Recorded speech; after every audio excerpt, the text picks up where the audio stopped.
And we also have with us Dr. Shernaz Cama, whose work with the Parzor project for the preservation and promotion of Parsi Zoroastrian culture and heritage is very well known. May I request you to say a few words for the August gathering? Thank you. Actually, I shouldn't be on the stage, but I've read this book. I think it is a very important and a very brave book to write.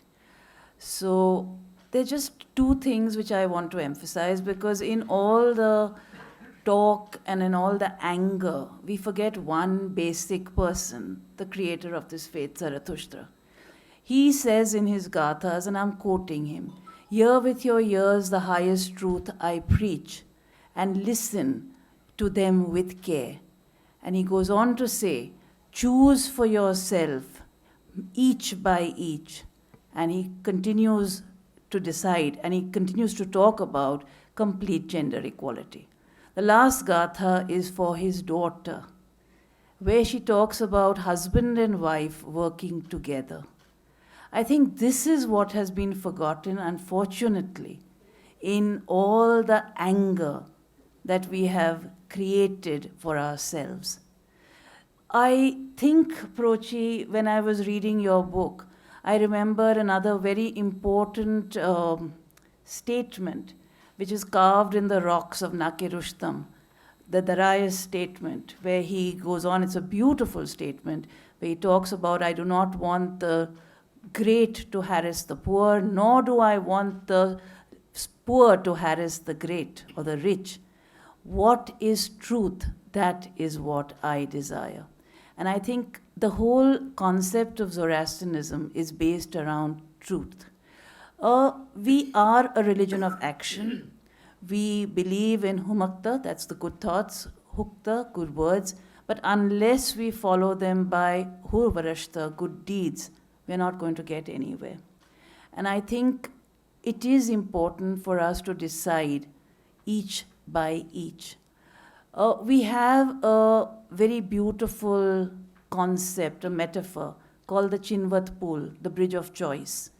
And you cross that to enter paradise, which is a beautiful place of song and flowers and sweet smelling breezes. The idea is that it's a metaphor. You cross it by the choices you have made on this earth. It's not that you are judged at that bridge. And it's up to you to choose wisely. For us, I think each one of us who's a Zoroastrian over here needs to go before the sacred fire. And for us, every religion talks about goodness and truth, etc., etc. But for us, we have no idols in our fire temple. We do nowadays keep portraits of Zarathustra, the prophet, as we perceive him to be. There's no proof. But the important thing is that we stand before the fire of Ahura Mazda, Lord of light and wisdom, to choose light and wisdom by our own conscience, our daina, that which helps you choose.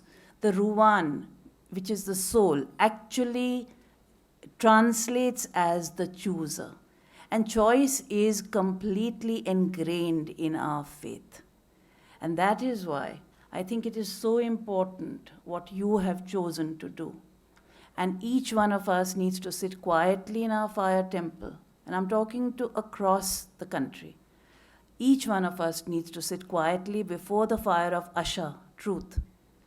And in that silence, choose for ourselves what road we want to follow. Thank you so much.